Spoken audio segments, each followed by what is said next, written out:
here. Now, broadcasting from the underground command post, deep in the bowels of a hidden bunker, somewhere under the brick and steel of a nondescript building, we've once again made contact with our leader, Mark Levin.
America, Mark Levin here. Our number, 877-381-3811.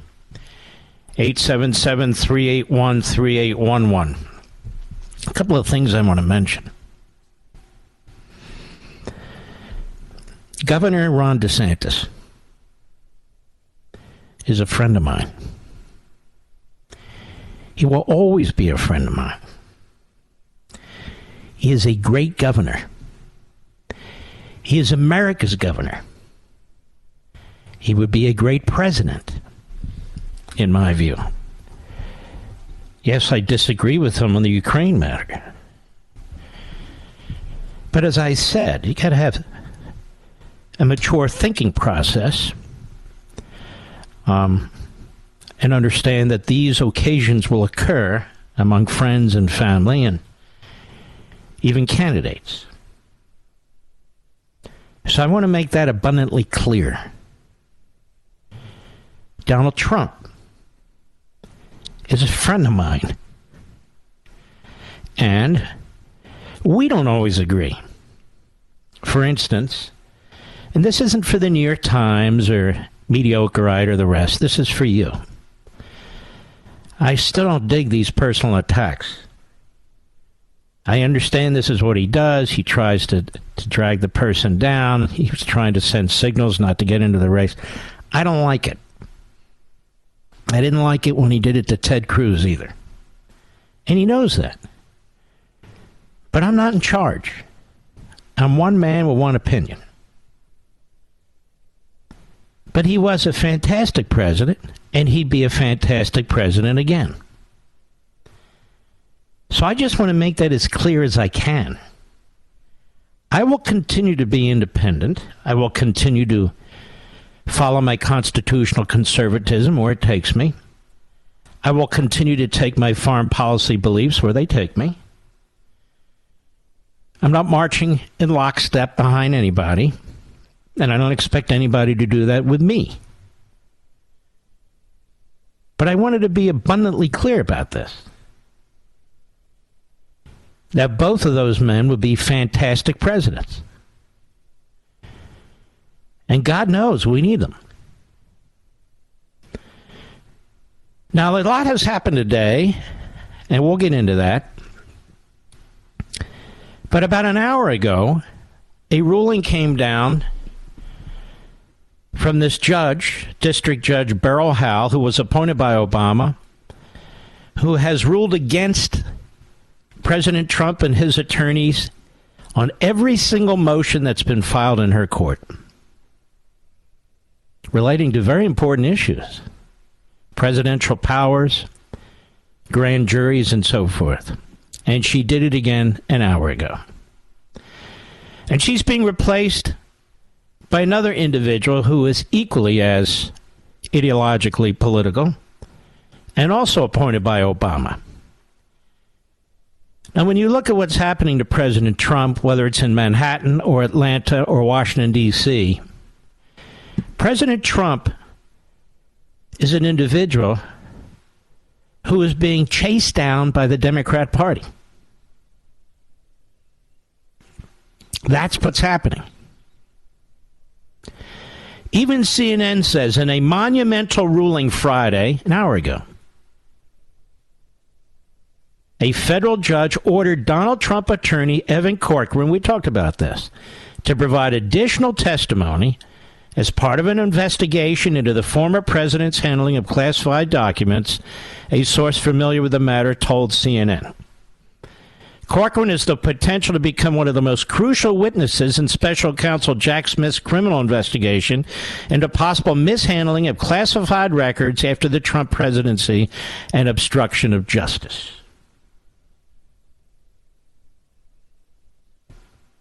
Now, of course, he's a former president. And the only criminal conspiracy they could be talking about is obstruction. Nothing else is on the table. Nothing should be on the table in the first place. And this is a grave violation of due process and the Constitution and the Bill of Rights by this judge. Is there such a thing as a crime-fraud exception? Yes, there is. But it's supposed to be used very, very sparingly and only in the worst circumstances. Not like this. District Judge Beryl Howell said in an order under seal that Justice Department prosecutors have met the threshold for the crime-fraud exception for Corcoran, the source said. So now the U.S. attorney's people working under special counsel Jack the Ripper Smith are leaking. They're leaking. I mean, they leaked within minutes. The scope of what DOJ will be allowed to ask, however, was not immediately clear. Trump's team is expected to appeal and ask for the judge's order to be stayed while legal proceedings play out. Absolutely 100% it should be. Now, this is the way CNN writes. That's why I'm reading this. The development is particularly notable because of accusations prosecutors have made about Trump as they argue the judge for the grand jury testimony. This hands Trump yet another loss under seal in court. And, of course, they don't mention who the judge is that keeps handing him a loss and who appointed her. Corcoran, now an attorney turned witness, had previously testified to the grand jury but declined to answer some questions, citing attorney-client privilege. This is a violation of 6E of the federal criminal code that somebody is leaking again out of the federal grand jury. And I can assure you the Department of Justice will not investigate it. The department argued to the judge he should not be able to avoid answering because his discussions with the former president may have been part of an attempt to plan a crime. Howell's ruling is one of her last on a sealed grand jury dispute as chief judge. The Obama appointee, there you go, has repeatedly green-lit Justice Department requests to pursue information about Trump's actions during her tenure as chief of the D.C. District Court. But she rotates out of the role today. She got her last kick in. Not routinely, every single damn time. How do you lose every single damn time in front of a federal judge? Every single damn time.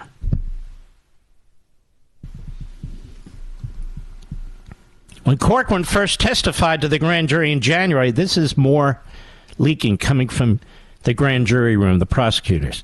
He was asked what happened in the lead-up to the August search at Trump's Mar-A-Lago residence. Corcoran had drafted a statement in June that attested Trump's team had done a diligent search, and there were no more classified documents at Trump's Florida residence. Let's say there were. They did a diligent search, and they found something. You ever do that when you're preparing your taxes? Of course. Biden does it all the time. Ooh, they're in the garage. You know, that sort of thing.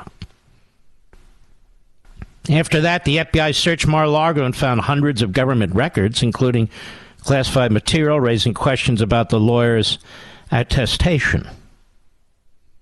But it's actually even worse than this now.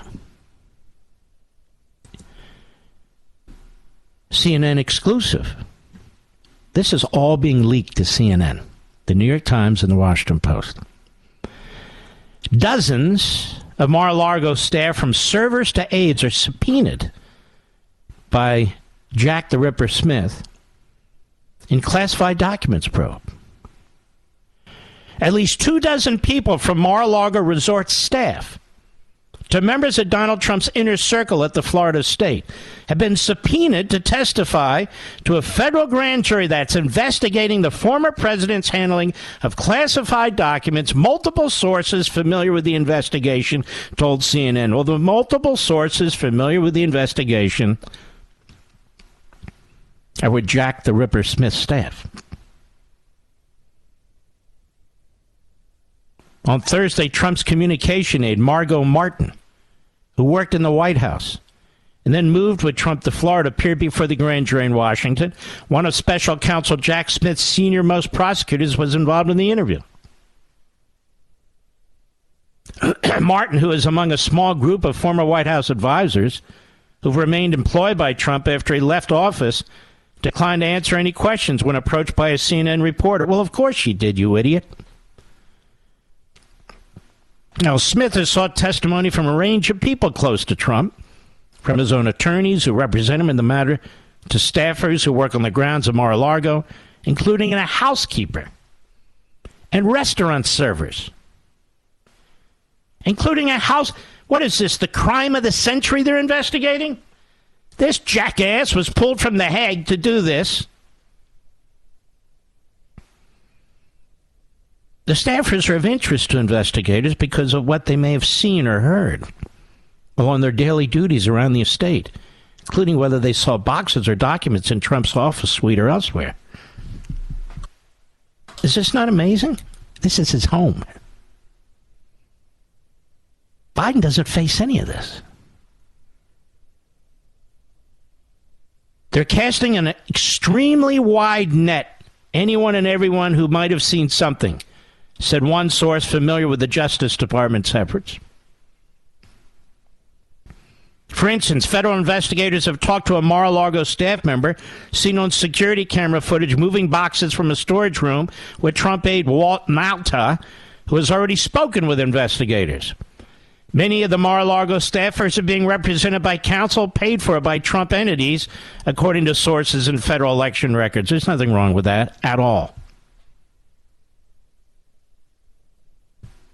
Justice Department has been investigating potential mishandling of national security records, and it goes on. Is this not nauseating, Mr. Producer?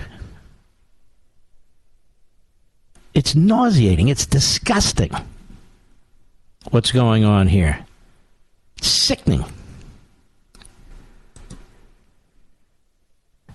And then you have this guy in Manhattan coming up with a novel legal theory to go after Trump. He's had Stormy Daniels in front of the grand jury, I think yesterday.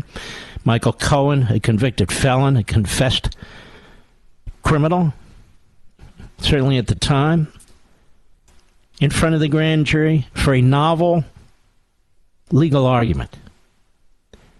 And he's hoping what? He's hoping a judge doesn't throw it out and that he can get it to a Democrat jury.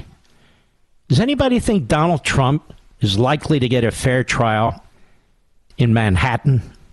Mr. Producer, you know New York. Is that even possible? Of course not. How many of you think Donald Trump can get a fair trial in Washington, D.C. or Atlanta? Oh, buddy of mine writes, DeSantis is 100% correct about Ukraine. Oh, okay, thank you. I've changed my mind. I'll be right back. Mark Levin.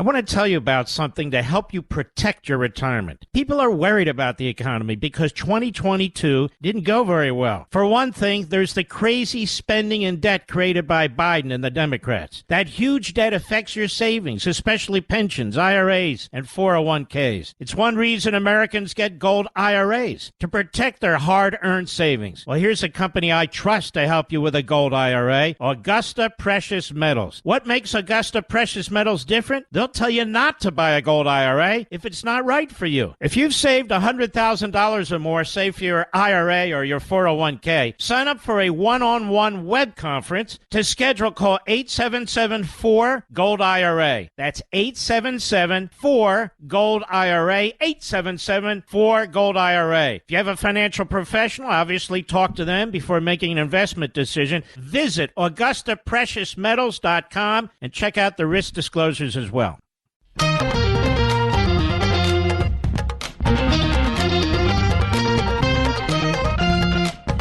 Meanwhile, talk about intimidation tactics. Talk about somebody who should be under the gun, and this thing just keeps dragging on. There's Hunter Biden. Ari Bluff at the National Review. Hunter Biden sues Delaware laptop repairman over leaked files. Hunter Biden filed a lawsuit today against the computer repairman, John Paul MacIsaac, who turned over files on a laptop Hunter left at his shop to the New York Post ahead of the 2020 presidential election. Hunter Biden, quote, had more than a reasonable expectation of privacy that any data that he created or maintained, unquote, reads a lawsuit filed with a Delaware federal court Friday morning. Two things. He had no expectation when he left it there and didn't pick it up in a reasonable period of time. That's number one. Number two, they bring these suits in Delaware because these judges are almost all Democrats. And they hate Trump. And that's why they bring these suits in Delaware. It's home court with the Biden's control. I'm just pointing it out. President's son was under the impression it would not be accessed, copied, disseminated, or posted on the internet for others to use against him or his family or for the public to view. Really? Then why did he pick it up? There's certainly an implication that he surrendered it. But this man now has to pay a fortune to defend himself. I hope he'll go online and raise funds, and we will certainly give out the information so you can get a decent lawyer, Mr. Producer. Lawyers representing Hunter Biden have challenged MacIsaac's assertion that his failure to retrieve the laptop after 90 days granted the Delaware repairman its ownership. Oh, so he leaves it there for 3 months, and the guy's supposed to, I guess, put it in his safe? Really? It says here, contrary to MacIsaac's repair authorization form, Delaware law provides that tangible personal property is deemed abandoned. The legal team insists that Hunter Biden had rightful ownership to assert or declare property rights to the property for a period of 1 year. So now this gentleman is being threatened, and they're trying to intimidate him. But that's okay. It's the Biden way. I'll be right back. I want to tell you about something to help you protect your retirement. People are worried about the economy because 2022 didn't go very well. For one thing, there's the crazy spending and debt created by Biden and the Democrats. That huge debt affects your savings, especially pensions, IRAs, and 401ks. It's one reason Americans get gold IRAs, to protect their hard-earned savings. Well, here's a company I trust to help you with a gold IRA, Augusta Precious Metals. What makes Augusta Precious Metals different? They'll tell you not to buy a gold IRA if it's not right for you. If you've saved $100,000 or more, say for your IRA or your 401k, sign up for a one-on-one web conference. To schedule, call 877-4-GOLD-IRA. That's 877-4-GOLD-IRA, 877-4-GOLD-IRA. If you have a financial professional, obviously talk to them before making an investment decision. Visit AugustaPreciousMetals.com and check out the risk disclosures as well. Mark Levin, the research arm of conservative media. Call in now, 877-381-3811. Well, truth is, in conservative media, that's become a misnomer in many respects. There are conservative hosts and there are populist nationalist hosts. So they ought to change their names, I think, don't you? I see Senator Hawley out there going on and on about we need a powerful populist nationalist party. I got to debate one of these guys. I mean, the ones that actually know something are intelligent. And I want to defend the Declaration and the Constitution. I don't know how you can be a populist and support the Declaration. And I want to have that debate. But there you go. I've talked about here Vladimir Putin. Whatever you think about what's going on over there, this man is a monster. And what they're doing to the Ukrainian people is horrendous. And there's video of this, there's pictures of this. They can't show it on TV. It's so horrific, or they won't. The Russian soldiers are decapitating people. I'm talking about citizens. They are gang raping the women. They're leaving the condoms right next to them. Then they murder them. They are enslaving the children, which I've talked to you about before, and they're shipping them to re-education, or if you will, concentration camps in Russia and giving them to families. And even though this analogy is made too often, that's Nazism. That's exactly what that is. That's exactly what that is. People are having their faces smashed in with sledgehammers. Hands are tied behind their backs. They're held down. People are being burned alive. And their corpses are found on the side of the street. They're finding mass graves from these little towns that they conquer. And then when they're pushed out, they slaughter the people there. That's what they're doing. And that's not being told to you by the Putinoids or whatever they call themselves. Why? Can't they make their argument for neutrality? Can't they make their argument about spending any money? Can't they make their argument about not sending any weaponry to Ukraine and still condemn with specifics and details what we know about Putin and Russia? Why won't they? Why won't they say, despite all this, it's really none of our business, it's not in our national security interest? They could try and make that case, but why won't they? I heard somebody say, and I don't even remember who it is, I heard somebody say that Zelensky's shutting down Russian Orthodox churches, or I think the phrase was Orthodox churches in Ukraine, because he's a bad guy. Now think for yourselves, why would he do that? He is. Why would he do it?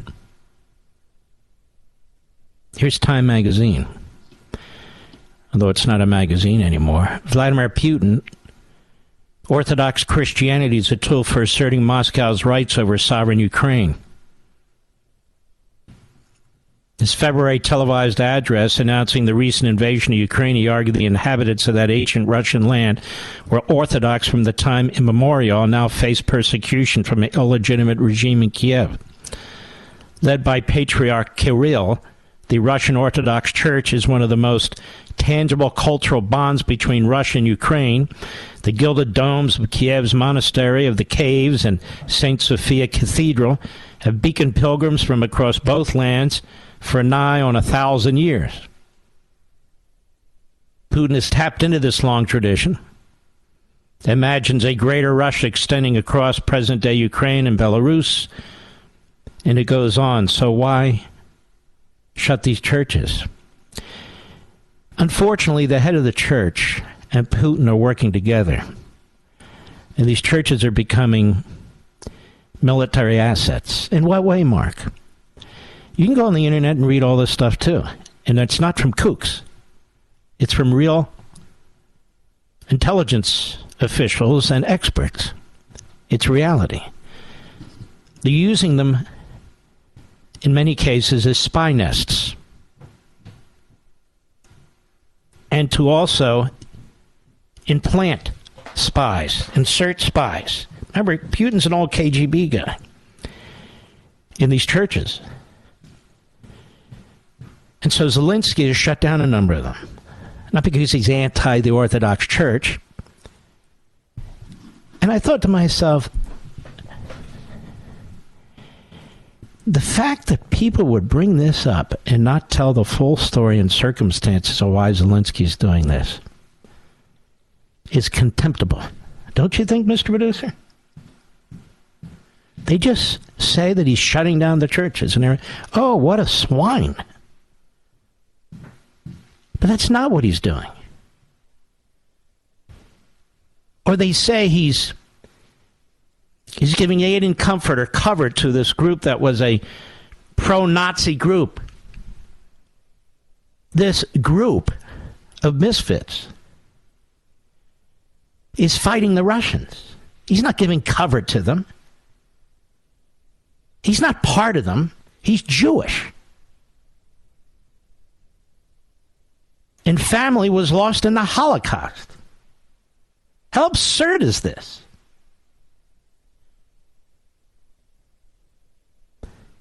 But Mark, it has nothing to do with us. It's territorial, it's a lot of money. So I dug some more. Why is Poland so hell-bent on helping Ukraine? Why is Romania so hell-bent? Why is Slovakia so hell-bent? Moldova, the Balkan states. Why are they throwing what little military they have in terms of weaponry and so forth, 4 jets from Poland and so, why are they throwing it into the battle? Because they're on Ukraine's border. And unlike some of the commentators in this country, they're actually listening to what Putin and his people are saying about Poland and Romania and Moldova when a document is intercepted. And he's talking about overthrowing little Moldova the way he overthrew part of Georgia and Crimea. And the Moldova government says it's actually taking place right now. Are we supposed to ignore all this? And so the battle in Ukraine is a battle against World War III. Because there's tripwires. He made a demand. You haven't heard this either. This is why I'm different. I study this stuff. I go back and I look, say, what's going on here? Not, what did so-and-so say? Let me regurgitate it. No. No, I'm a populist nationalist. Oh, okay, great for you. I'm sick of these endless wars. Well, so am I.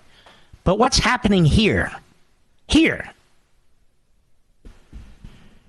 When Putin was negotiating before he sent his tanks and his troops and his air force into Ukraine, he demanded that Romania be removed from NATO. Be removed from NATO. as a condition. And of course, everybody said, no, we're not going to do that. Imagine the consequences of that. He gets to decide what our allies and what we do when it comes to defense. Isn't that weird? And he demanded another country, I can't remember it off the top of my head, that it be removed from NATO too. So it wasn't a fact that Ukraine wanted to come into NATO, which I'm sure it did, and they all want to now because they're scared to death. No.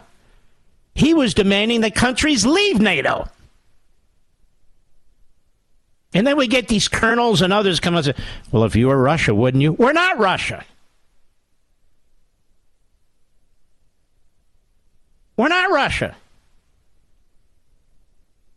We don't have a president for 25 years. And all the rest that goes with the corrupt regime there. We're America.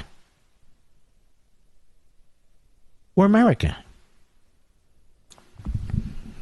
Then I hear about our defense contractors, how they're profiteers, really. They want war so they make money. I'm saying, what am I listening to? Communist Chinese and Russian propaganda? No, it's coming from our populist nationalists.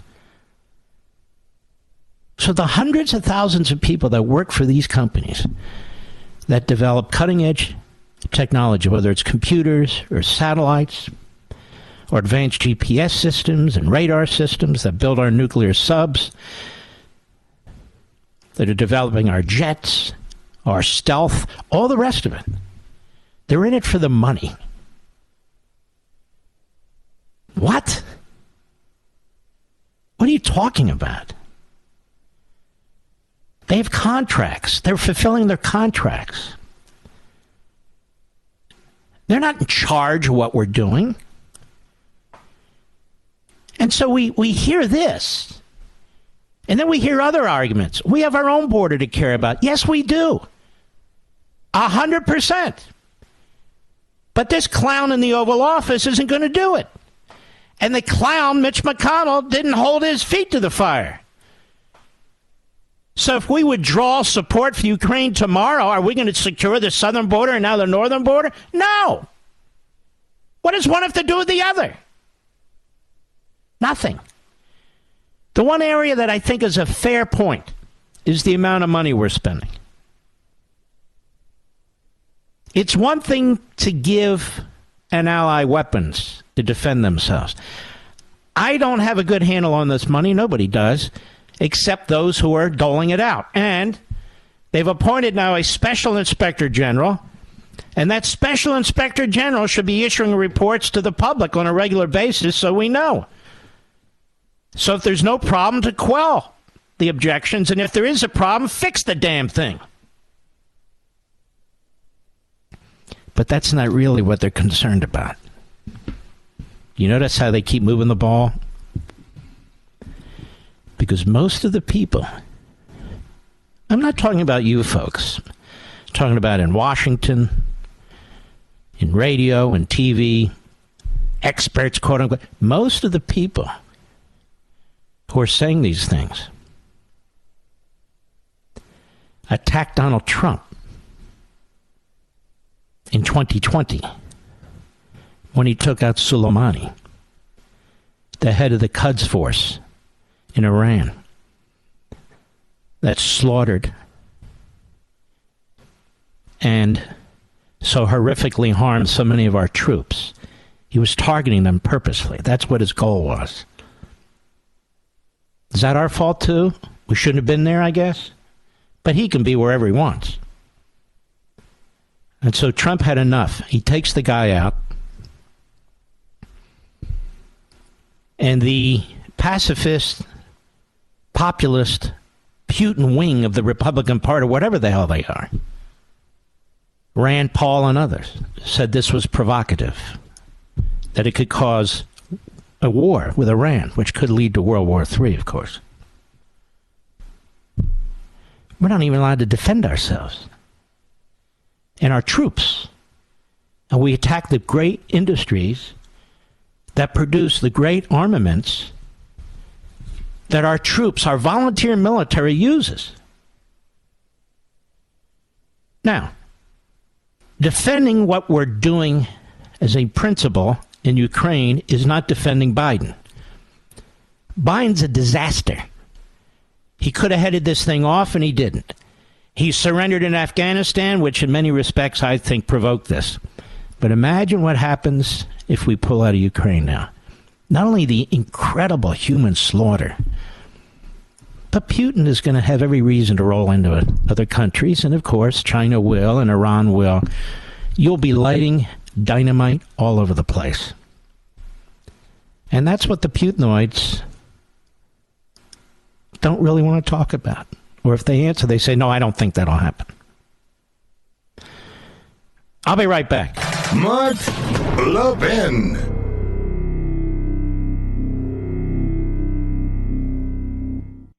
I want to tell you about something to help you protect your retirement. People are worried about the economy because 2022 didn't go very well. For one thing, there's the crazy spending and debt created by Biden and the Democrats. That huge debt affects your savings, especially pensions, IRAs, and 401ks. It's one reason Americans get gold IRAs, to protect their hard-earned savings. Well, here's a company I trust to help you with a gold IRA, Augusta Precious Metals. What makes Augusta Precious Metals different? They'll tell you not to buy a gold IRA if it's not right for you. If you've saved $100,000 or more, say for your IRA or your 401k, sign up for a one-on-one web conference. To schedule, call 877-4-GOLD-IRA. That's 877-4-GOLD-IRA, 877-4-GOLD-IRA. If you have a financial professional, obviously talk to them before making an investment decision. Visit AugustaPreciousMetals.com and check out the risk disclosures as well.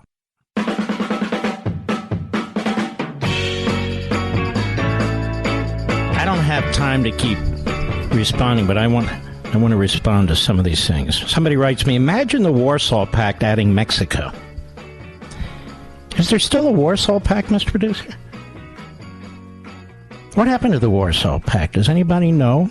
This isn't exactly the sharpest question.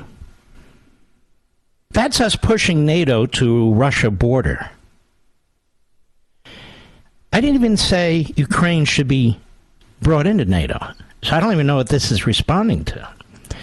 There is no Warsaw Pact, certainly not effectively anymore, because the countries that were in there revolted as a result of Reagan's activities and Thatcher and Helmut Kohl and Brian Mulroney and John Paul II. Where's the Warsaw Pact? Where's East Germany? Where's Czechoslovakia? It's two countries now. Where's Poland? Poland's fighting against Russia. So I'll imagine it because that's all I can do. As far as Mexico goes, my ancestors didn't fight in Mexico. God knows tens of thousands of Americans lost their lives fighting in Europe. Our blood is there. Not in Mexico. What was the other question here? If I even have time to get to it, I've got to get to something else. Zelensky nationalizes TV news and restricts opposition parties. Perhaps my friend is not aware of what happened in the Civil War when 200 newspapers were shut down by Abraham Lincoln. And one congressman was put in prison, and habeas corpus was suspended. I'm not in favor of that, but when a country is facing life and death, and let's compare that to Russia. How many reporters have been murdered in Russia? A zillion of them. So these arguments are bogus. I'll be right back. This segment of the podcast is exclusively sponsored by Pure Talk. Pure Talk offers great coverage and can save your family money on your wireless bill every single month. Go to puretalk.com to find the plan that's right for you. Thank you again for listening, and thank you so much for this sponsorship, Pure Talk. He's here. He's here.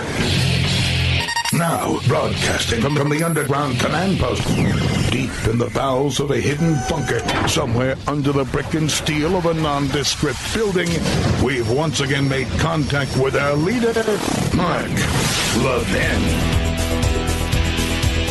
Hello, America. Mark Levin here. Our number, 877-381-3811. 877-381-3811. I think I have a kind of different take on this one. Over at Mediocre, just in, the ICC, International Criminal Court, issues arrest warrant for Putin over alleged war crimes, including unlawful deportation of children. There's been nobody in broadcasting, certainly nobody who's conservative, who's been condemning Putin for his war crimes as thoroughly as I have. You know, maybe it's because, as somebody who used to watch a lot of these shows and films about World War II, the world at war, as a young man, I would watch these shows, and as part of those shows, you would see the devastation that would take place. I remember watching one of these black and white films where Eisenhower was walking through one of the death camps. I think he had Omar Bradley and Patton with him, if memory serves. I could be wrong. And it was either Patton or Bradley got sick to their stomach. They couldn't believe what they saw. The stench was unbelievable. Even Ike said that he's never seen evil like this before. This is a man that led our forces during World War II. And I'm sensitive to this. And I think about what happened in Rwanda during the Clinton administration, when everybody turned their backs, and 800,000 people were slaughtered in 3 months, and mostly with knives and machetes and swords. I remember those pictures too. I also studied what happened to Ukraine in 1932 when Stalin cut them off by land and sea, because the people of Ukraine, the peasants, they wouldn't buckle to his demands to fall in line with the communist regime. And millions of them starved to death. Solzhenitsyn talked about this.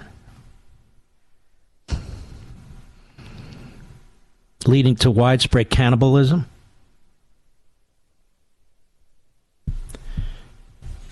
I'm not making an argument based solely on that. I'm just saying maybe I'm a little bit more sensitized to this than some. Because when you bring up what Putin is doing to these people in Ukraine, it doesn't even get a response. People's eyes are rolling like, okay, well, you know, it happens. It doesn't work that way with me.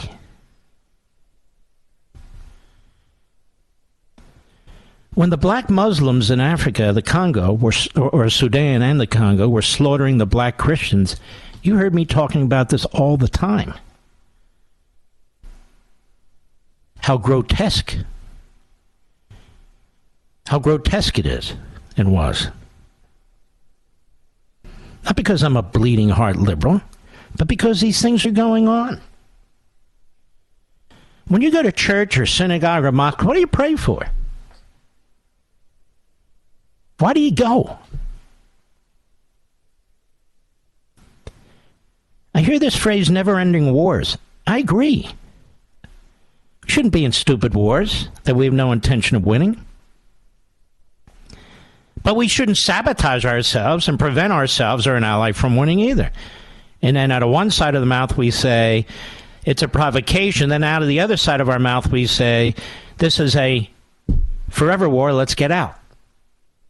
That is heads I win, tails you lose. That doesn't even make any sense.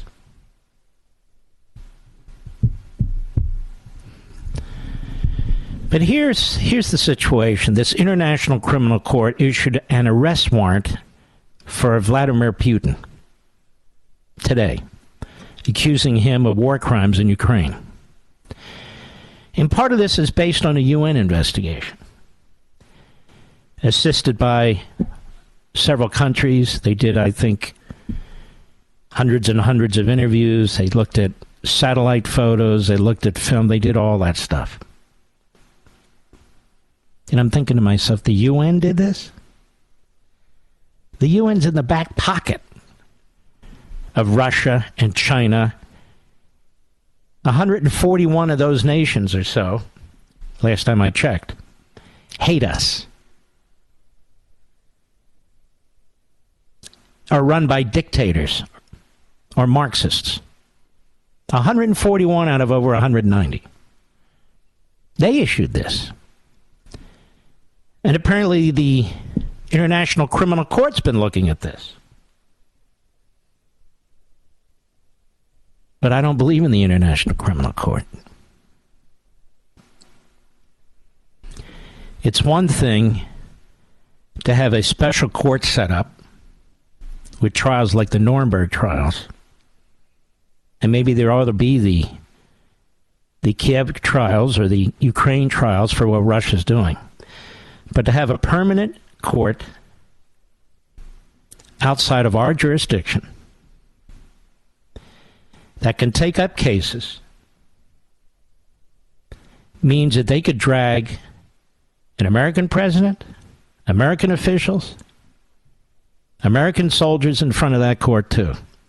And I don't believe in extraterritorial law. It's one thing when you enter into agreements with other countries, you have treaties, they're called, but it's quite another to have a court that sits there permanently and gets to make decisions about who it does and doesn't prosecute. So somebody brings a complaint about one of our soldiers, and then we lose jurisdiction and sovereignty. I don't buy that. And of course, Putin is going to blow this off too. So I don't have a problem with the UN putting out a report. I think that's very, very important. Or even the ICC putting out a report. Great. But to announce that you're putting out a warrant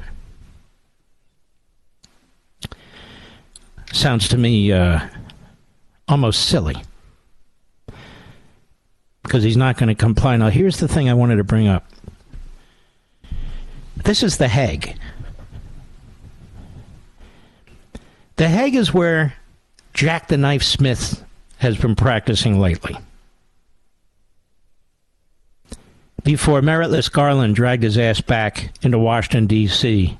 to try and destroy Donald Trump and all the people around him.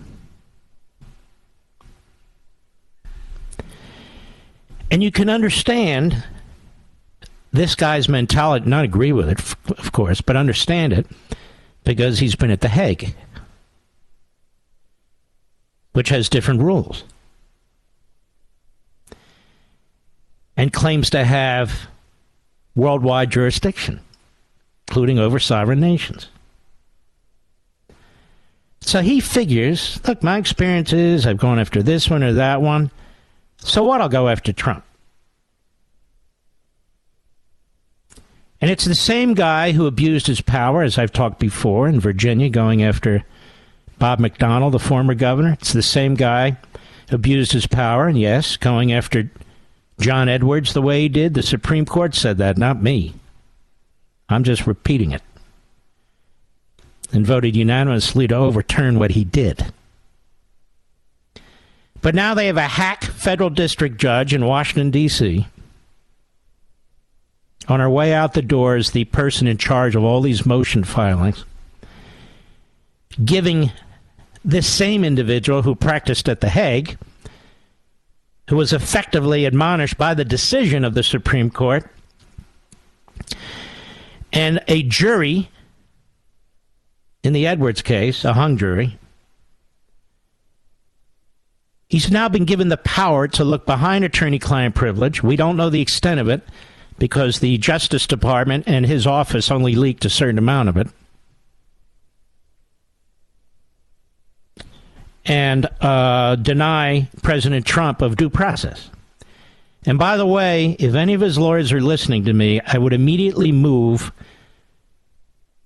the court. I would immediately move the court to hold the government in contempt. Because these leaks came from the government. Can you prove it? No. There should be an investigation by the court. The court should order an investigation, a 6E violation, and then there should be questions to the grand jurors. There should be questions to the various prosecutors. There should be questions to the people of Maine Justice. That's how this needs to be pursued now. That's what I would do. I'm announcing it publicly so they can hear and everybody can hear. No, I don't give advice specifically. I'm giving it right now. Right now. Because no government is supposed to conduct itself this way. None. Prosecutors are not supposed to conduct themselves this way. Judges are not supposed to conduct themselves this way. Is Putin a war criminal? You better believe he is. He sure as hell is. This doesn't go on without him knowing what's going on. Not on a broad systemic scale like this. You Putinoids in the media, you agree with me or not? Well, if you agree with me, why don't you ever say anything? Why don't you ever say anything? Seriously. Do you think I would back Zelensky if he were doing these things? No way. Or if the Ukrainian people were doing to the Russians in Russia, having invaded Russia? No way. But they don't, which tells you where their sympathies lie, which tells you we have a big problem. A big problem. So anyway, a warrant's been put out by the International Criminal Court for Putin, which, of course, he'll blow off and says he will. I don't believe that court has worldwide jurisdiction to decide these matters. But once this matter is done, whenever it's done, this war launched by Putin and the war crimes that he's committed, and they're collecting all the information, as I understand it, in Ukraine. Then, of course, the victors can put together a court for the purpose of hearing the arguments. There's no doubt the Geneva Conventions have been violated.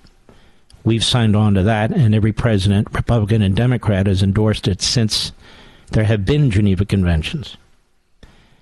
Geneva Conventions tell us what terrorists are, too. And we have used those to our benefit. But Putin has violated those, too. Putin has also violated the 1994 Budapest Memorandum, in which he agreed to help protect Ukraine's sovereignty and borders along with the United States and Britain in exchange for, and I've told you this, the first to tell you this, in exchange for Ukraine surrendering all of its nuclear weapons to Russia. That genius move came from no other than Bill Clinton. And that paper wasn't worth what it was written on. And so rather than Ukraine being able to threaten Moscow with nuclear weapons, they have nothing to threaten Moscow with except true grit. I'm going to move on. I just wanted to discuss that. We'll be right back. Mark Levin.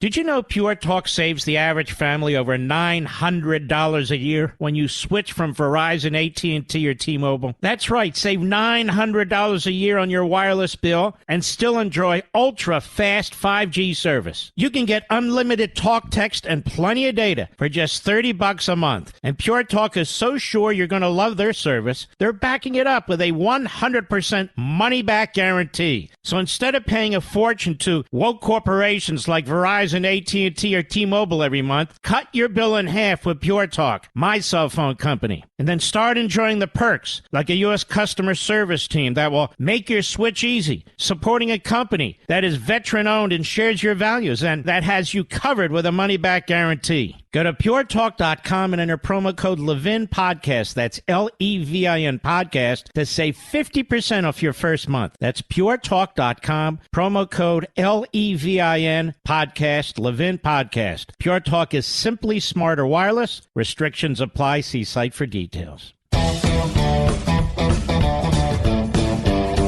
got some questions for you. I'm moving on. When I get behind this microphone, I give you my honest opinions and I tell you what they're based on.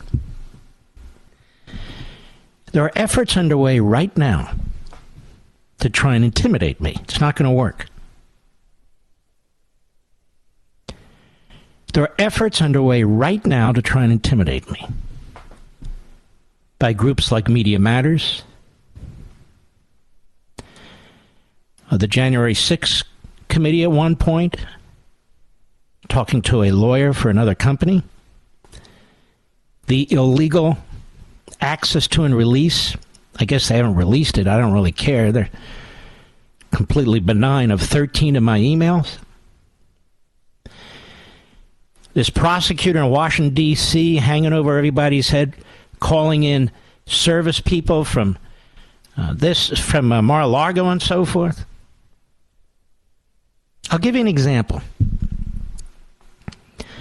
I've said over and over again to you, I don't say it in secret, it's public, it's behind the microphone, here and on TV. Over and over again, that the state legislature has the final word under the Constitution on who the state electors are. The final word. It's right there in the Constitution.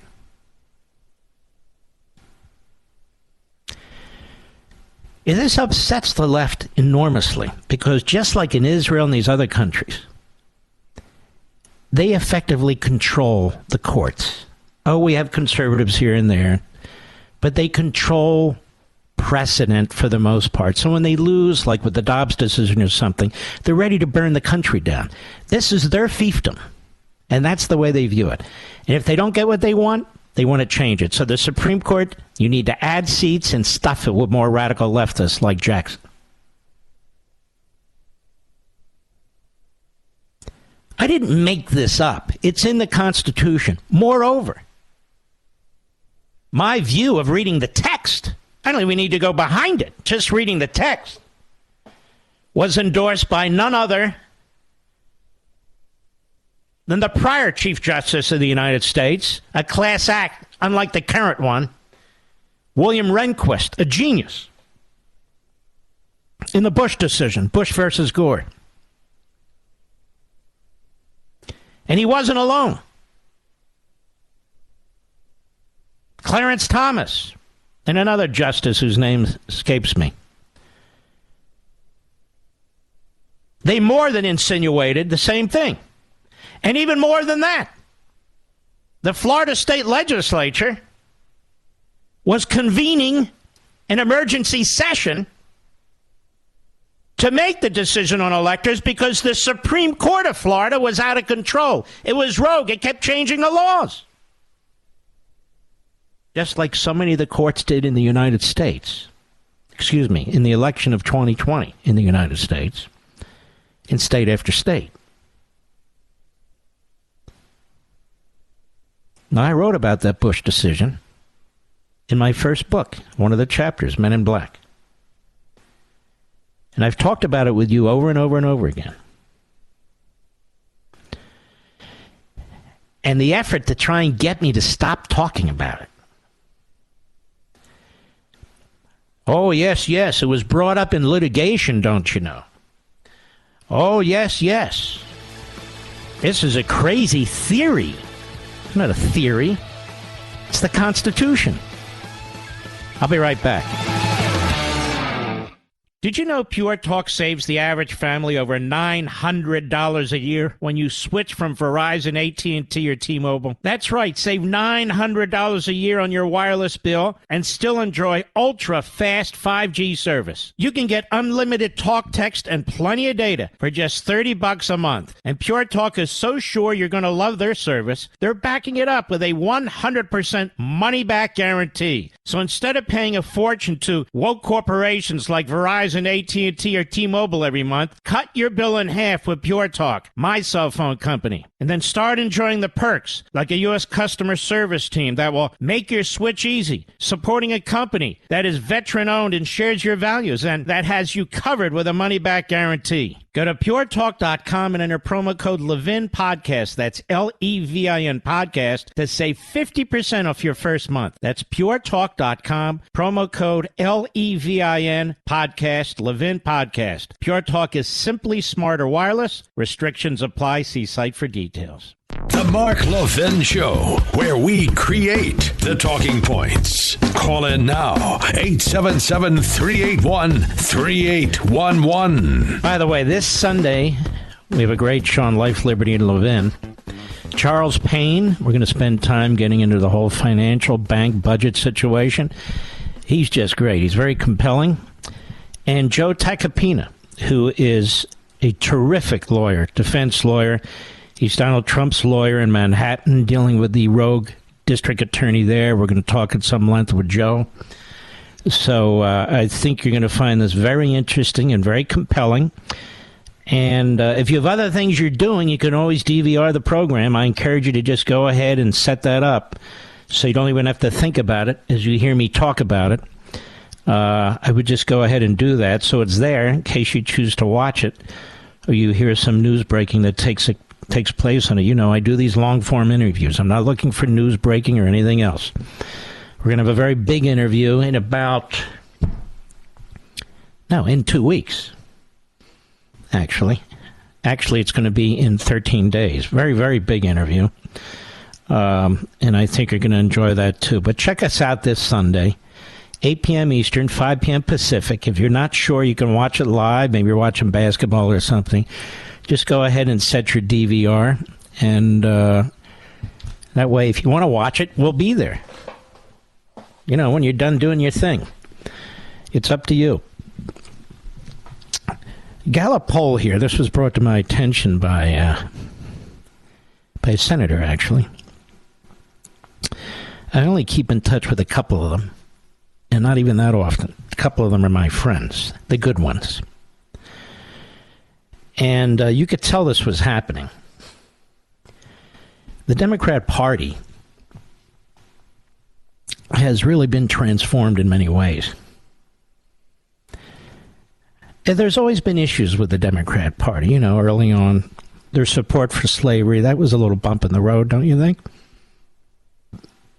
And it's amazing how all these Marxists today are Democrats.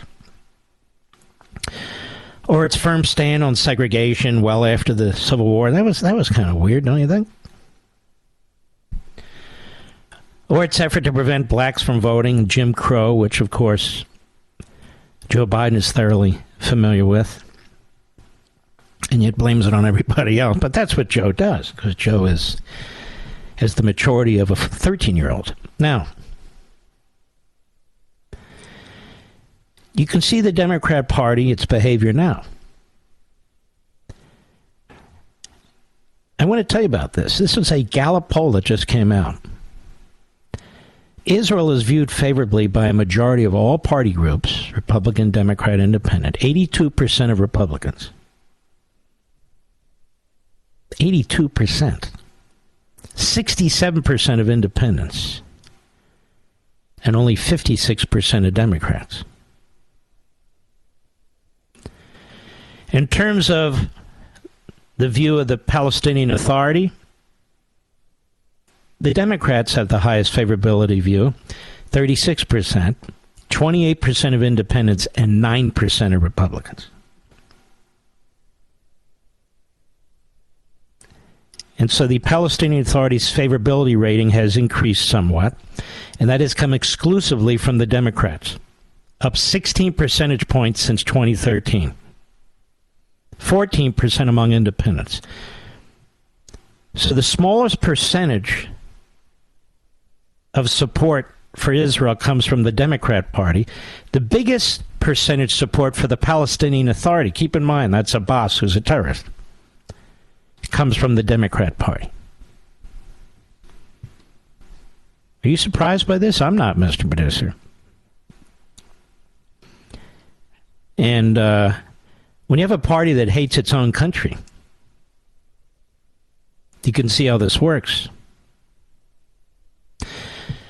Sympathy toward the Palestinians, Palestinian Authority, among U.S. adults is at a new high, 31%. Proportion not favoring a side is at a new low of 15%. 54% of Americans sympathizing more with the Israelis is similar to last year's 55%.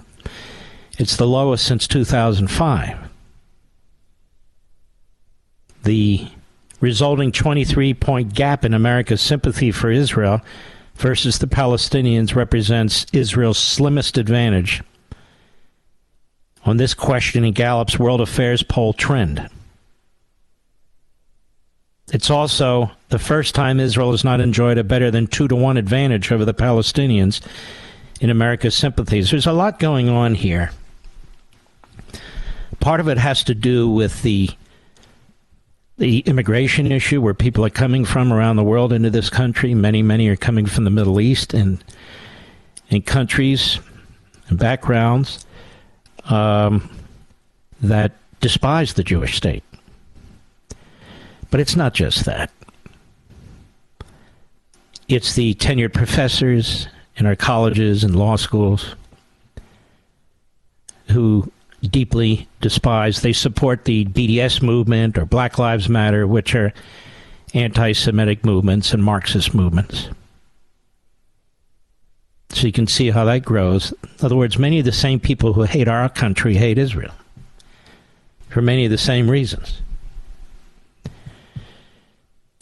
And you can see it in the Democrat Party, of course, with the stooges, the Marxists. You can even see it with Joe Biden and his administration, Obama and his administration, and how that's had an effect. And the main reason you see it is this. When Israel was a victim, it had more support among Democrats. Not more than Republicans. I'm just saying more support than they did among Democrats do now.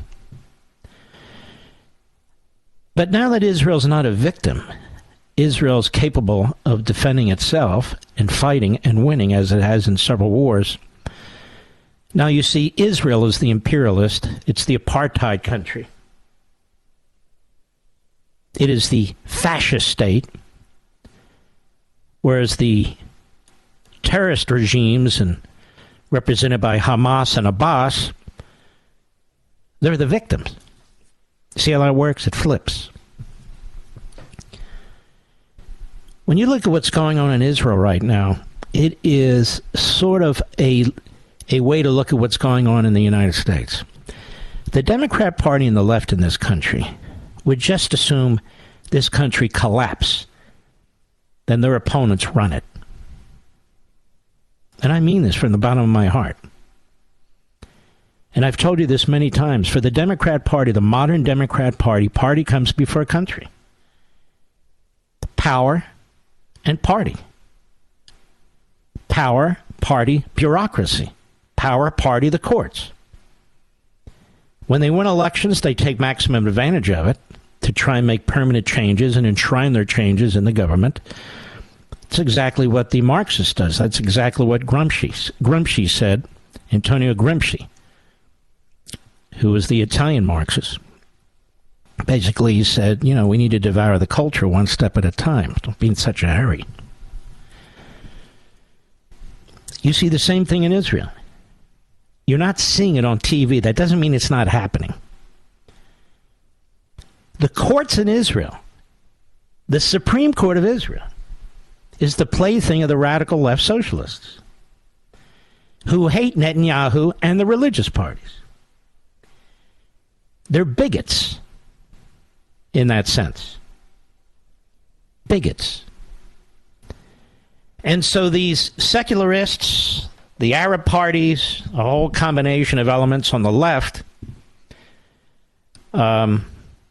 want to take down again the Netanyahu government. They just lost a significant election. They want to take it down because Netanyahu and his party want to fix the judiciary. Now, what do you mean fix the judiciary? They don't have a constitution in Israel. They have these basic laws. And to make a long story short, their Supreme Court under a guy named Barak. Yeah, most people named Barak are a pain in the ass. The guy named Barak, he was the Chief Justice of the court. He's a leftist. And he decided, well, I'm going to take power. And we're going to make the decisions for the people under this notion of judicial review. But judicial review won't really be judicial review. It'll be something called a reasonableness test. Now, you can drive a truck through a reasonableness test, right? And not only that, you don't have to have standing. Anybody, any citizen, any group can bring a complaint right here to the Supreme Court. And they get tens of thousands of them. So they can cherry pick what they want to rule on. And now they're involved in all decisions. They're involved in battleground and battlefield decisions. They're involved in religion. They're involved in telling the Knesset what it must do and what it must not do. You know, in our country, a law can be ruled unconstitutional based on our Constitution, but they're not going to tell Congress what it must do. And so this is a group of 15 power-hungry leftists. And even when you appoint justices there's a council of 9. 5 of them are from the Bar Association and justices of the court. So they always outvote the 4, although they're always in the majority. So you can see how it's a reinforcing power. It's a totalitarian judicial system. And they're insisting that there must be no changes to it. No matter what election is held, no matter who's in the majority, we can't lose. We get to tell the people what to do. And that's exactly like the Democrats in this country. When they win elections, they embrace elections. When they lose elections, they embrace the unelected parts of the government, the judiciary and the administrative state. And then they try and change the system so they always win. They don't always win elections. They always win the outcome of a policy debate. That's going on in Israel now. That's going on in the United States. And look how violent they are. You know, they talk here about January 6th. Was there violence on January 6th? Yes. But what about the violence in 2020 in the summer? That was an effort to overthrow this country. Notice nobody says it. That was an effort to overthrow our country, to destroy law enforcement, to destroy law and order, to burn our cities down, through which the Democrat Party, which was silent for the vast majority of the time, or instigating it in the case of mayors and city councils, to grab more power. Look at history. Look around the world. There's never been a peaceful Marxist revolution. There's always been violence. That was an insurrection that was taking place. I'll be right back. Mark Levin.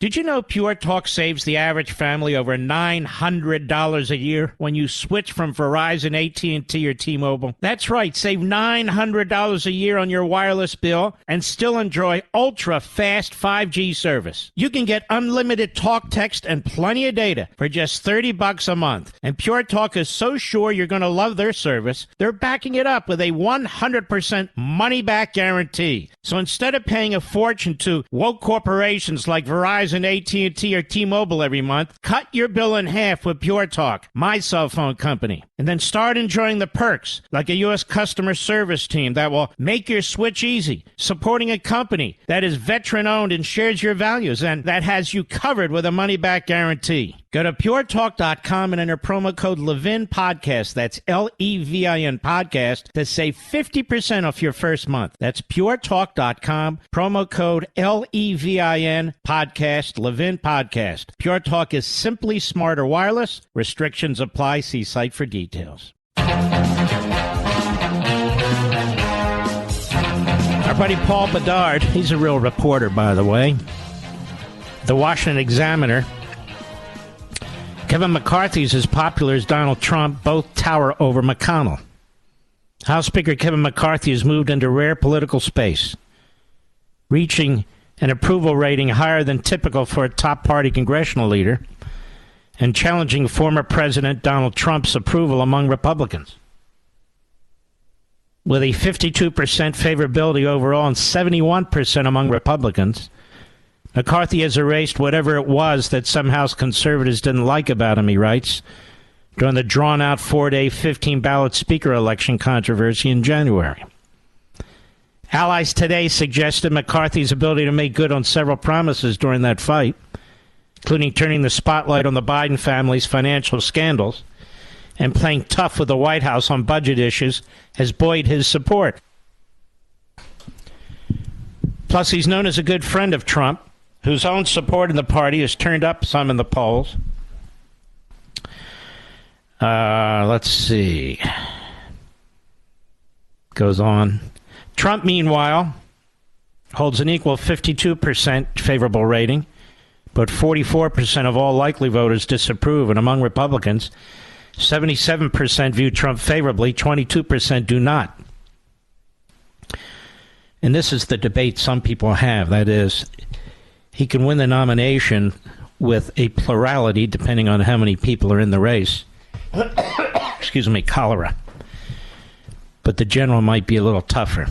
But McConnell's rating is a disaster.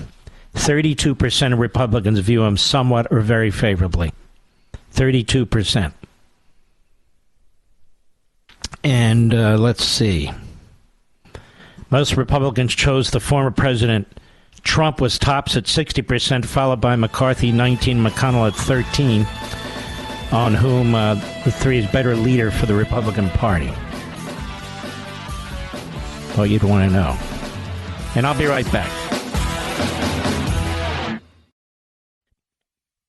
He's here. He's here. Now, broadcasting from the underground command post, deep in the bowels of a hidden bunker, somewhere under the brick and steel of a nondescript building, we've once again made contact with our leader, Mark Levin. You remember America when we were told, the world was told over and over again that Donald Trump was a fascist, he was Hitlerian, he was Stalinist, he was Mussolini, that our civil liberties would be violated, that people would be arrested, and on and on and on. Remember when we were told that if you elect Donald Trump, democracy would be destroyed? Remember all that? Well, here's a story from Fox, as scribed by media Okerite. Fox News anchor John Roberts delivered a stunning report Friday regarding upcoming negotiations between law enforcement agencies and Manhattan District Attorney Alvin Bragg's office about a potential upcoming indictment for former President Donald Trump. Roberts cited a source inside the New York court system explaining that next week's meeting was to hash out the logistics surrounding Trump being processed as a defendant. Roberts said, now, when we are learning that the Manhattan DA's office has asked for a meeting with law enforcement ahead of the potential Trump indictment, this is coming to Fox News from a source in the courts. So I don't have any independent knowledge of this. I'm just telling you what John Roberts and Fox are reporting. The meeting, which was requested yesterday and has not been set yet, is to discuss logistics for sometime next week which mean they're anticipating an indictment next week.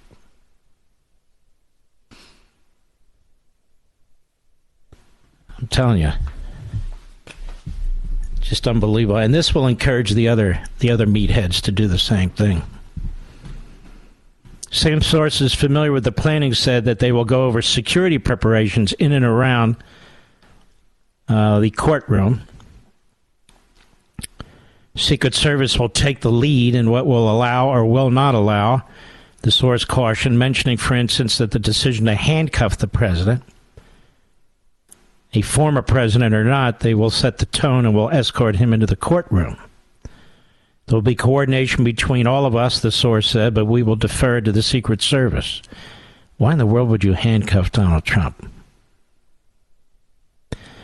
The battle will be between Secret Service and DA Alvin Bragg. They will decide how and when he'll get into the building, and they are not going to leave him, Roberts continued, concluding the source believes the former president will still have to be fingerprinted and processed like other defendants. That Bragg has decided to go ahead with a felony indictment of the former president. This was a charge that federal officials refused to prosecute on or even really pursue. I want to thank John Roberts, the Chief Justice, for this. This was a misdemeanor in New York that Alvin Bragg has decided to elevate to a felony, while at the same time downgrading other felonies to misdemeanors with other criminals. So we'll be watching this to see how it all unfolds to get more information, said Roberts.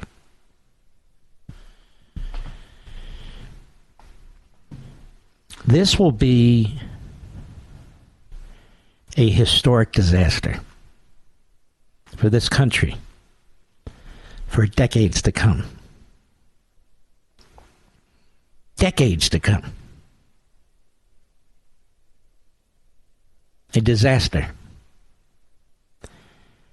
To have a local DA who was elected by Soros in a Democrat city, in a Democrat state, taking a non-crime, a non-disclosure agreement, pretending it's a campaign contribution, illegally paid for by a corporation. That's the game here. Even under those circumstances, it would be a campaign misdemeanor, like any other misdemeanor. Raising it to the level of a felony for the purpose of taking a former president and dragging him through a process as if he's a murderer.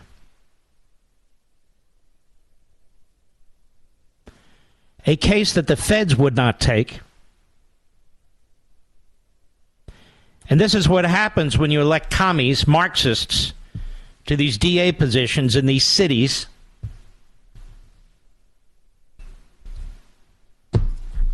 And the mocking and the humiliation and all the rest that you'll see in the media and on the comedy shows. Should this happen, I stress, should this happen. This comes from John Roberts at Fox News, and I'm sure he's damn certain of it. Otherwise, I don't think he'd say it. And we will have Mr. Tacopina, Joe Tacopina, on my show this Sunday, who is President Trump's lawyer in this Manhattan case.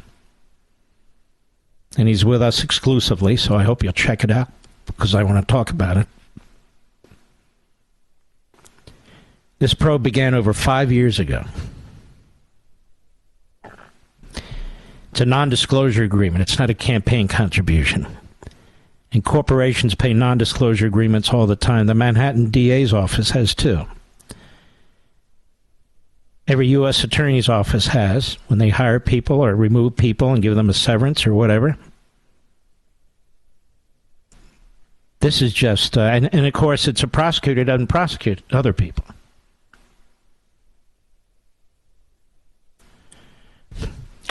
I think this will create a fissure in our political system like we've never seen before, or as the Democrats like to say, not since the Civil War. And I certainly, above all others and above all else, do not want any violence. And none of you should be, and none of you will be. That's not my point when I talk about a fissure. You and I will never forgive them for this. Honestly, even if it were a Nikki Haley or somebody like that, I'd say exactly the same thing. But in the case of Trump, it's been endless. The abuse of the impeachment clause, the coup efforts, the violation of federal law under FISA, the attempt with the emoluments clause, the endless investigations and interviews, this clown in Washington, D.C., Jack the Ripper Smith, going after his servers. I don't mean the machines, I mean people. People who work at Mar-A-Lago, by the scores he's bringing them in and having them testify. This is a takedown operation. You are seeing and experience what happens in tyrannical societies when law enforcement becomes an arm of a political party that runs the government, whether it's a city, state, or the federal government. And that's exactly what's taking place. And this is not only a former president, he is right now the leading nominee for the Republican nomination to run against the sitting president. If this were happening in Venezuela or Brazil, if this were happening in Botswana or Zimbabwe, if this were happening in Russia or communist China, it would be condemned. By our media, it would be condemned. By our State Department, it would be condemned. By our Attorney General, it would be condemned by our President. But since this is the gang that's doing it, obviously it won't be condemned. The media have been pushing for this for years.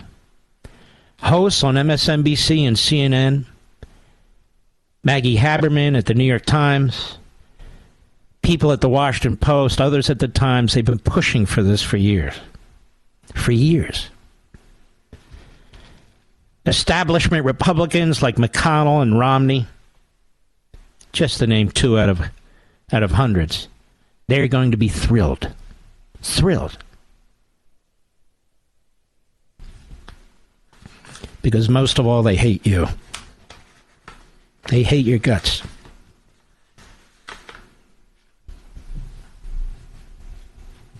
I'll be right back. Mark Levin.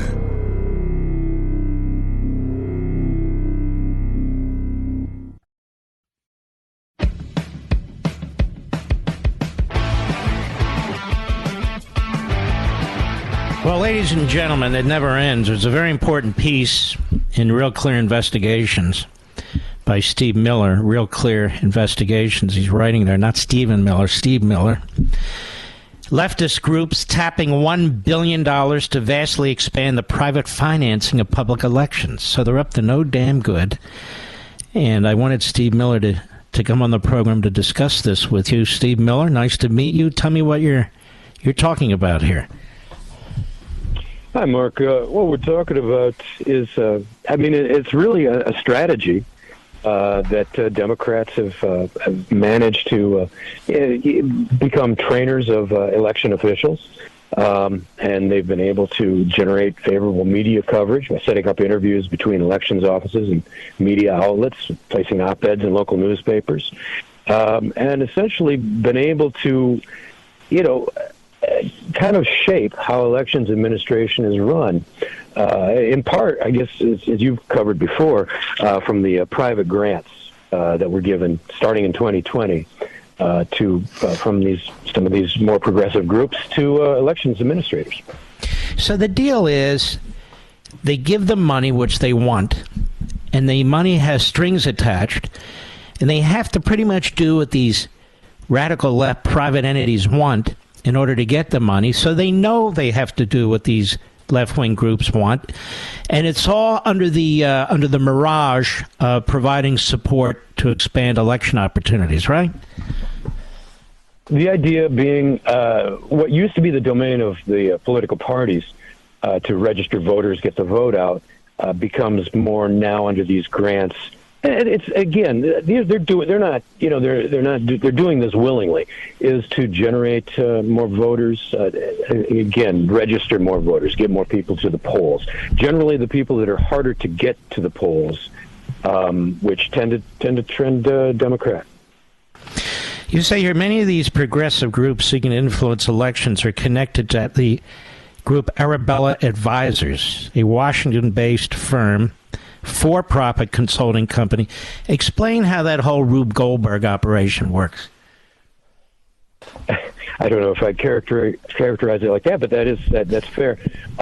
What they do is Arabella is really kind of a management company, and what they do is they advise, and you'll see it in their annual reports. They advise their clients, such as the New Venture Fund, Hopewell Fund, 1630 funds, and Secure Democracy, which is really an arm of the New Venture Fund.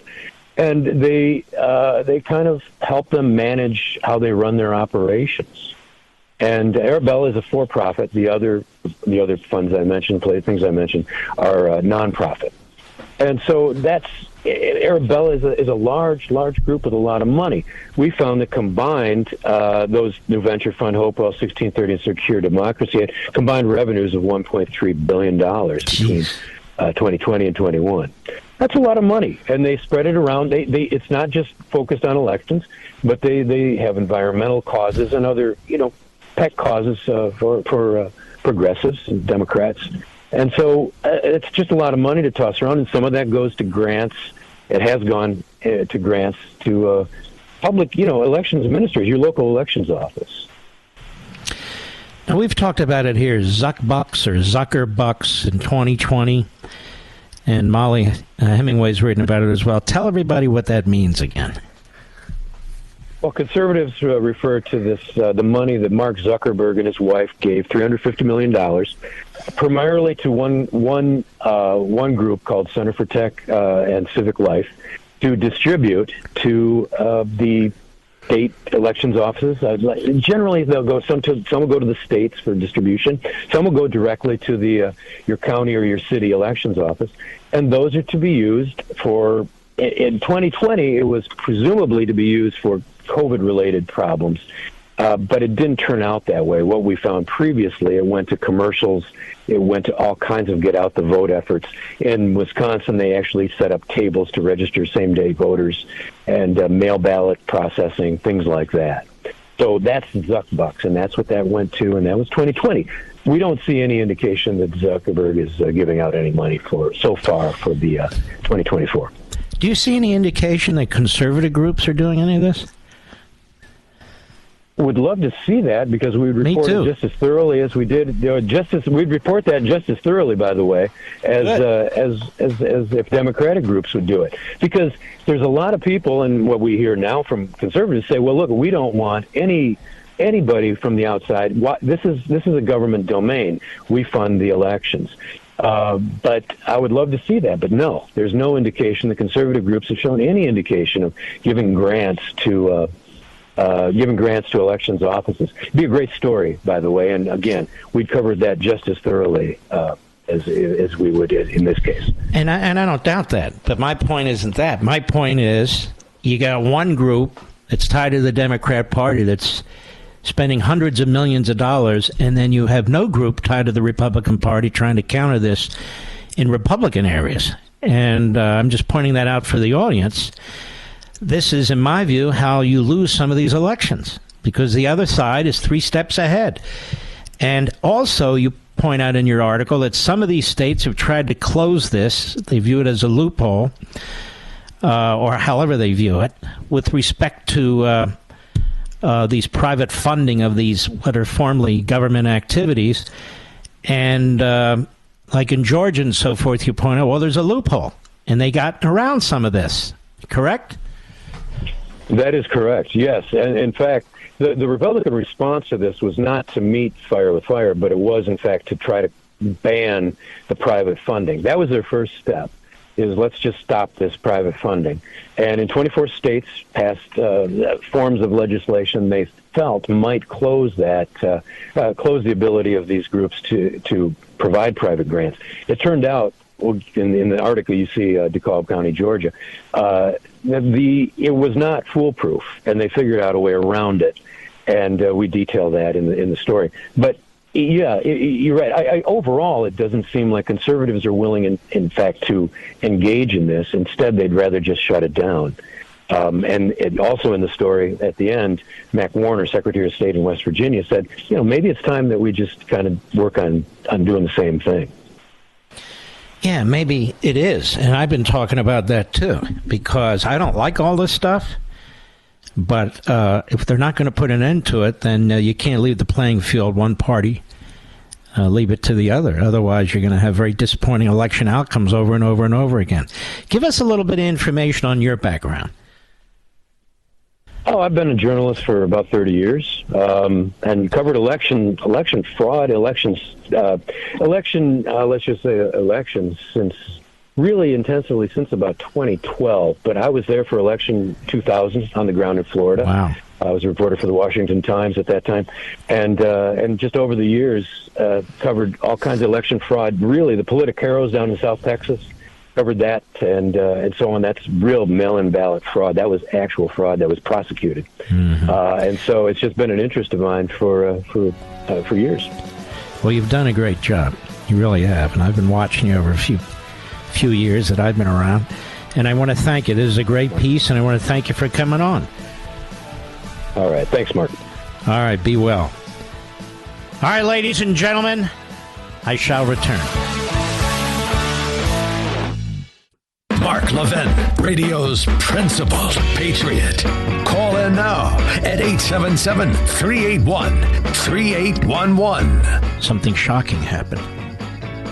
Boy, what a Friday this has been, Rich. My Lord, things going on, most of it pretty repulsive.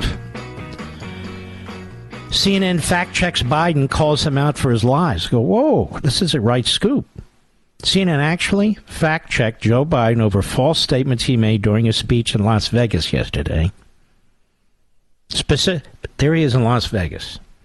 And he's been in California, but he still has not been to Palestine, Ohio. This should tell you everything you need to know. He's bailed out all his zillionaire buddies at the Silicon Valley Bank in the Silicon Valley. But there they are, the people of Palestine, Ohio. Unbelievable. They called him out for his lies on reducing the deficit for the last 2 years, which he said was due to his new corporate minimum tax. Problem is, the minimum tax only went into effect this year. They said President Joe Biden falsely said on Wednesday that his new corporate minimum tax is the reason the federal budget declined in 2021 and 2022. In reality, that tax didn't even come into effect until the beginning of 2023. Even corrupt media say, we got to at least have something out there that demonstrates that we're a serious news organization. Biden has repeatedly taken credit for reducing the deficit in 2021 and 2022, even though experts have said, and they've said it over and over again, that the vast majority of this reduction occurred simply because emergency COVID-19 pandemic spending from 2020 expired as planned, and that Biden's own initiatives made the deficits higher than they otherwise would have been. He lies to you. He lies to your fellow citizens day in and day out.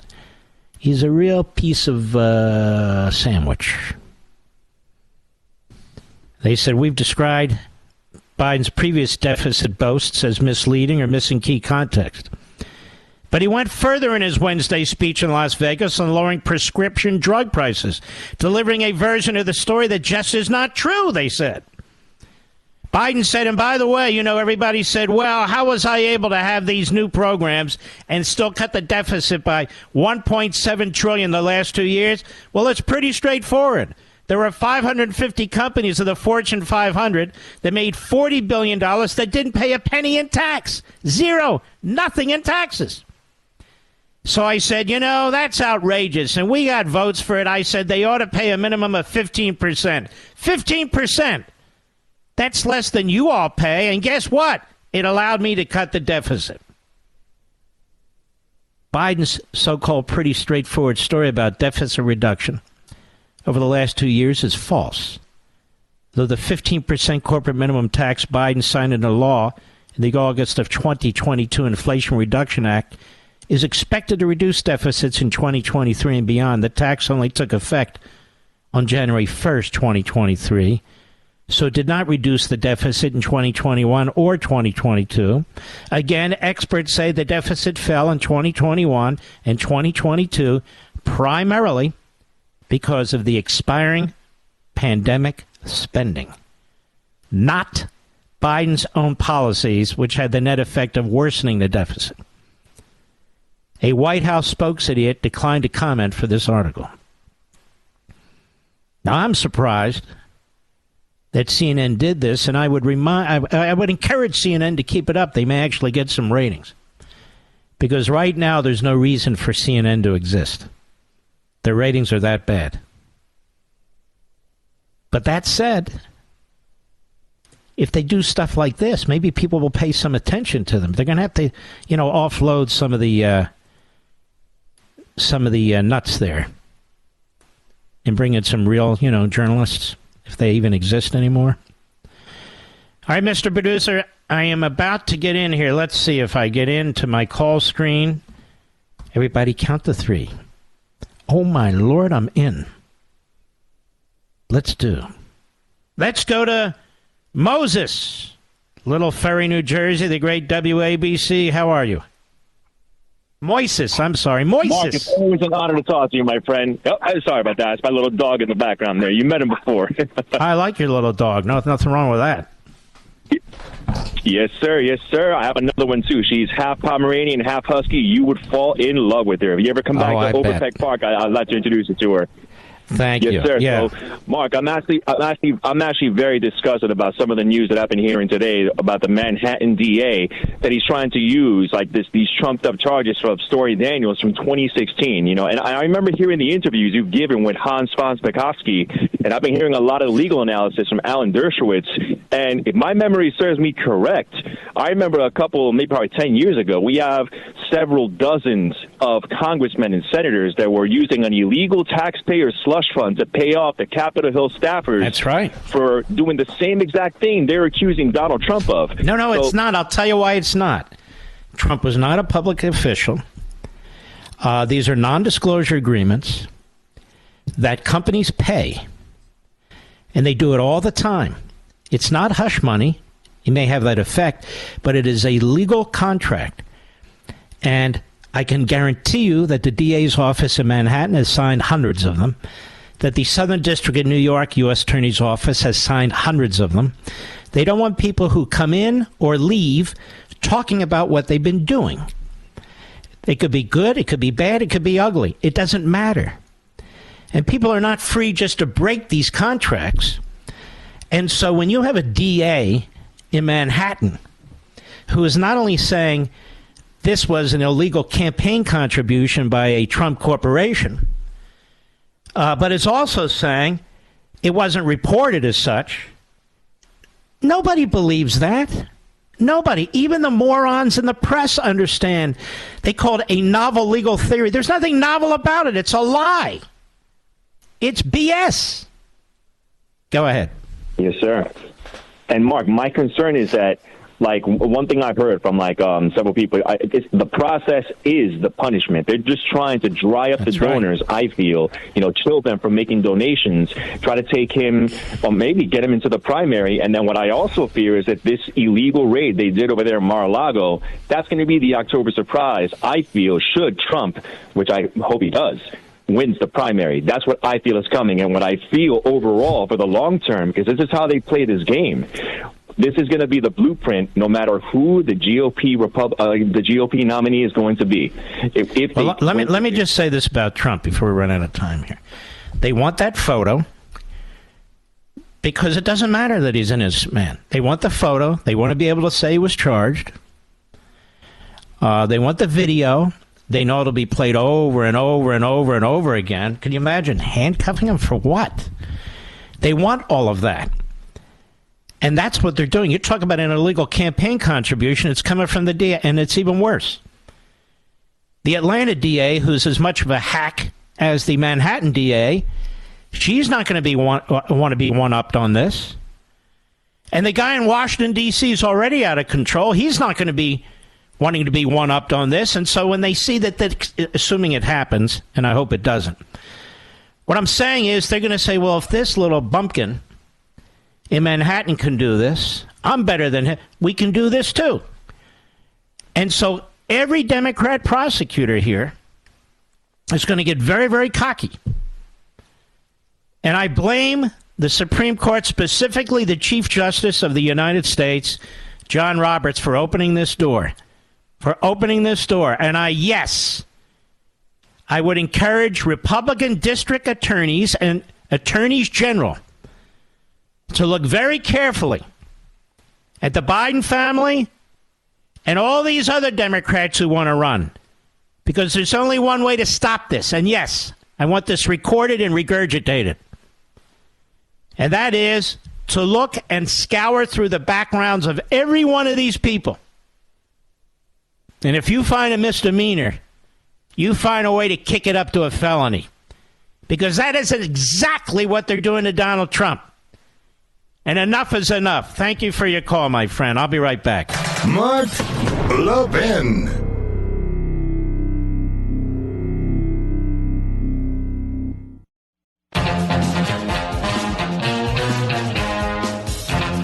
Don't forget Sunday, 8 p.m. Eastern. I think you'll consider it, after you watch it, a very important program. If you can't watch it live, please set your DVRs now so you don't forget. 8 p.m. Eastern, 5 p.m. Pacific, Life, Liberty, and Levin on Fox. Mr. Producer, I'm sorry to say I cannot reconnect here. I don't know why with the call screen. So give me a good name, please.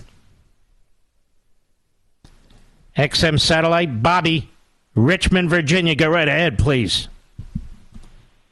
Hey, Mark, thanks for taking my call. Listen, I want to preface this by saying this: I'm not advocating for this.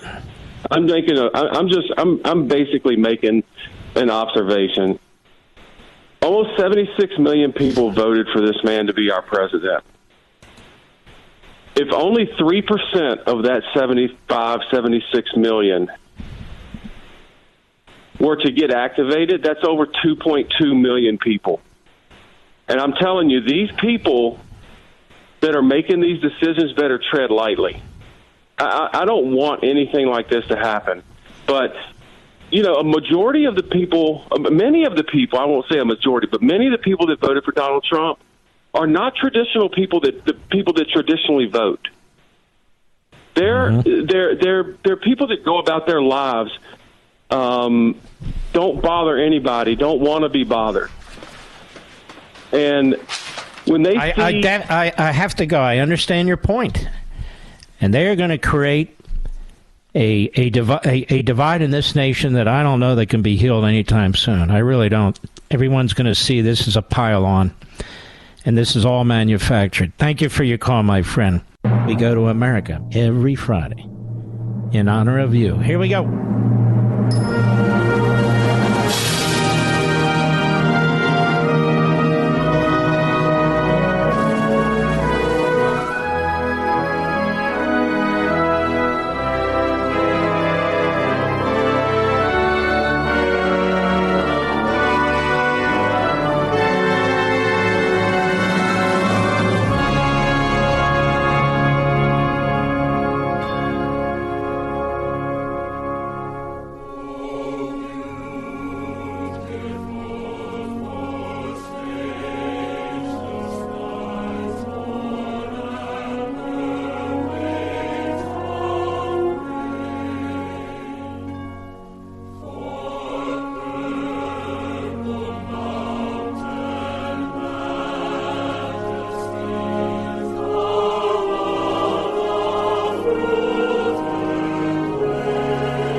that Life, Liberty, and Levin, 8 p.m. this Sunday, folks.